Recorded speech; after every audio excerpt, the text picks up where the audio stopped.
আজ 5 বছর পরে গ্রামের বাড়ি আসলাম। আজ আমার বাবা মা আমাকে দেখে অনেক খুশি হবে।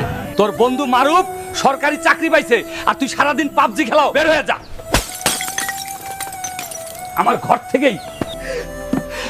ঠিক আছে বাবা, আমি বাড়ি থেকে বের হয়ে গেলাম, কিন্তু কোটি টাকার মালিক হয়েই বাড়িতে ফিরবো। বাবা, তুই ঘর থেকে চলে যাস না। তুই তোর বাবার কথায় কিচ্ছু মনে করিস না। মা, আমি এখনো বেকার, আমি কি করব? আজ গরিব বলে নিজের বাবার, এমনকি কত অচেনা মানুষেরও লাথি খাইছি, কিন্তু এইবার যখন প্রতিজ্ঞা করছি তাহলে একটি বিহিত করে ছাড়বো। এই শালা, তোর সাথে কি আছে সব দে।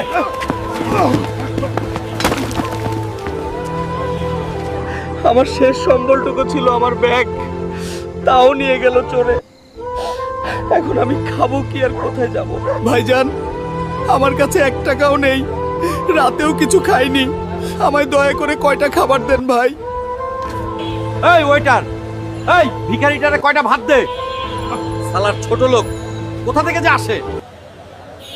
ভাইয়া, আমাকে একটা চাকরি দেওয়া যাবে? গ্রাম থেকে এইসব নোংরা পোশাকের ছেলেগুলো কেন আসে এখানে? তোর লেখাপড়া কত দূর? ভাইজান, ক্লাস 9 পাস। তুই ভাগ শালার মূর্খ। বাবা মার সাথে রাগ দেখিয়ে শহরে আসলাম। এখন বুঝলাম বাবা মা ছাড়া আর কেউই আপন হয় না কোনোদিনও। বাবা, তুমি কি শহরে নতুন? জি চাচা, আর আমার একটা কাজ চাই। চিন্তা করো না বাবা, ওই যে রাস্তায় ওই পাশে চায়ের দোকানে লোক লাগবে, তুমি করবে? জি চাচা, আমি করব, আজকে থেকেই কাজ করব। আমার একটা কাজ চাই চাচা। তুমি মনে হয় গ্রাম থেকে এসেছো, ঠিক আছে? আজ থেকেই আমার দোকানে তুমি চা পরিবেশন করবে। চাচা, আজ বুঝতে পারলাম সব লোক একই না, আপনার মতোও ভালো লোক আছে। আমি আপনার প্রতি কৃতজ্ঞ থাকবো চাচা। আচ্ছা, উঠো এবার। এই চা লাগবে, চা। ভালো চা লাগলে আমার দোকানের সামনে আসেন। ভালো চা, এই চা, রং চা, দুধ চা। বাহ, তুমি বেশ ভালো চা বিক্রি করো। আমি প্রতিদিন তোমার দোকানের চা খাই, কিন্তু স্বাদ দিন দিন আরো বাড়তেছে। দেখতে দেখতে আজ চা বিক্রি করার 2 বছর হয়ে গেল। যাক, তবুও ভালো আছি। নিজের জীবনের উপর কোনো অভিযোগ নেই আমার। এই নিন স্যার, আপনার চা। আরে এই তো, আমি পারফেক্ট খেলোয়াড় পেয়ে গেছি। ঠিক বুঝতে পারলাম না স্যার। আগামী মাসে বড় একটা বক্সিং খেলা আছে, তুমি জিততে পারলে 1 কোটি টাকা পাবে। সত্যি স্যার?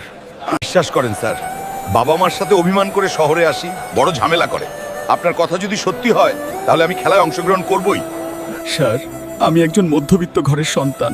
সংসার চালাতে আমার বাবার খুব কষ্ট হয়, তাই বাবা আমায় রোজগার করার জন্য ডাকাডাকি করে। আমিও বুঝি, কারণ আমি একজন বাবা। আর চলো, তোমাকে কালকেই টুর্নামেন্টে নাম লিখে দিব। ধন্যবাদ স্যার। আজকে চাইনিজ এবং বাঙালির সেরা ম্যাচ আরম্ভ হলো।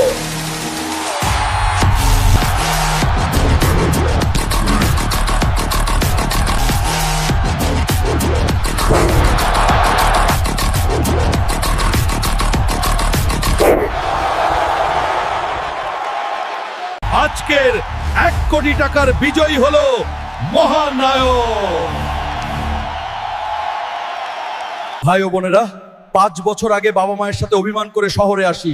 সেখানে থেকে একজন মানুষের সাহায্যে আজ আমি বক্সিং চ্যাম্পিয়ন হলাম। আজ আমি কোটি টাকার মালিক।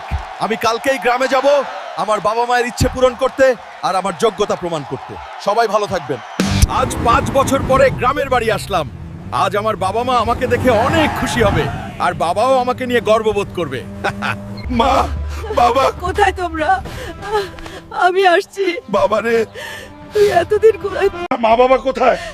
তুই বাড়ি থেকে চলে যাবার পরে তোর চিন্তায় সে ব্রেন স্ট্রোক করে মারা যায়। বাবা, কোথায় তুমি আমাদের রেখে তুমি কেন একা চলে এলে? দেখো বাবা, আমি আজকে সফল, এখন আর বেকার নেই।